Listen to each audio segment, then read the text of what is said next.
Hello YouTube, I am using the Pico speech engine to narrate this video. This will allow me to translate it better. This video will discuss the recent controversy that is going on in Mexico. This is about what seems to be an endorsement from Rebecca Black to some politician named Peña Nieto. It seems Peña Nieto is rather disliked there, and this so-called endorsement has caused a stir in the social networks of Mexico users, where they went to the far extreme of sending her a new wave of hate and ridiculous threats on her videos and Twitter mentions. However, this controversy is pointed in the wrong direction, as it seems to be a reality distortion by Peña Nieto to make it appear that he has full support from Rebecca Black, in an attempt to boost his campaign. This seems to be more of a bait and switch on Peña Nieto's part. He likely told Rebecca Black he was hosting a meet and greet for her, so he could use her to turn around and say she endorses him. One person mentioned this possibility. There are many things in this video that seem to support that theory. She does have family in Mexico, and also her uncle even appears to be in the PRI party that Peña Nieto is a member of, according to some sources. She mostly did handle the event as if though it was a meet and greet for her. She thanks everyone for being there for her. She thanks Peña Nieto for setting up the event for her.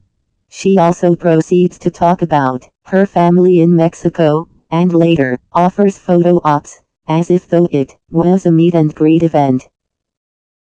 All these do not sound like a way that someone would actually give a political endorsement, except the translator. She seems to be almost the only one that doesn't have a campaign shirt, unlike everyone else in the room.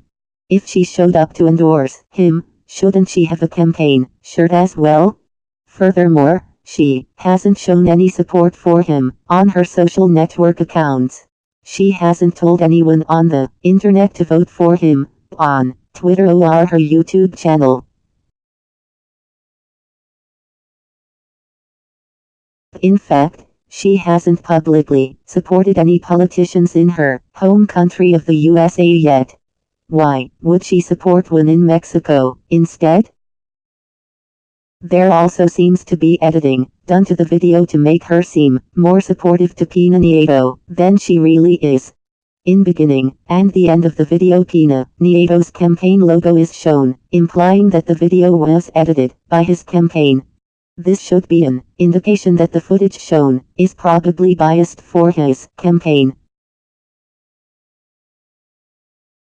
Also, her speech only takes up about 2 minutes, which is questionably short considering all the distance she would have to have traveled to get there. The 2 minutes taken also includes the translator as well.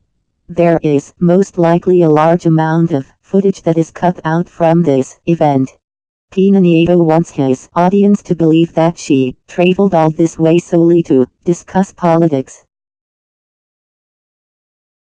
Mucho gusto haber podido volver a su hogar. I personally think that it's very important for youth and teens to be so involved in politics. Even though I'm only 14, I won't be able to vote in my country for 40 years.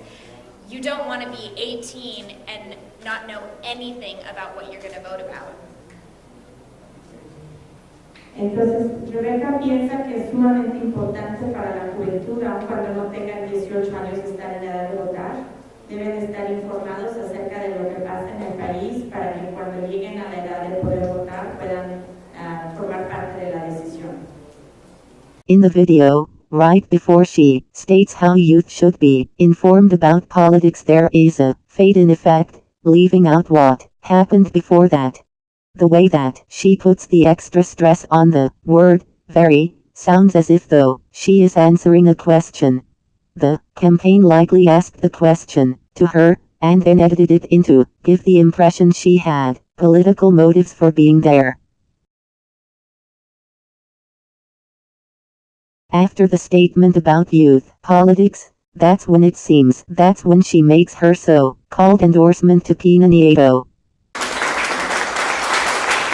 Personally, that Peña Nieto is going to do a fantastic job. And Personalmente yo opino que Peña Nieto va a hacer un trabajo fantástico como presidente. And I just want to say thank you again for everyone who came out, and thank you to Peña Nieto for facilitating this event, and very excited to meet you all and take pictures. Y les quiero volver a agradecer el haber asistido y muchas gracias al licenciado Peña Nieto por hacer este evento posible y me encantaría tomar fotos con todos ustedes. However, notice another fade in effect before this one as well. This means that they cut out more footage in between in order to make the two statements seem relevant and make it appear as a complete political endorsement. It would make sense that if she found herself at a politician's podium, especially a politician in another country, she would say a supportive statement to be polite, and in return for setting up a meet and greet for her. If she said more positive statements about Peña Nieto's politics, the campaign would most likely have put that footage in the video as well. Most of her audience seems to already be wearing Peña Nieto's campaign shirts. She most likely was not changing anyone's mind in that room with one sentence.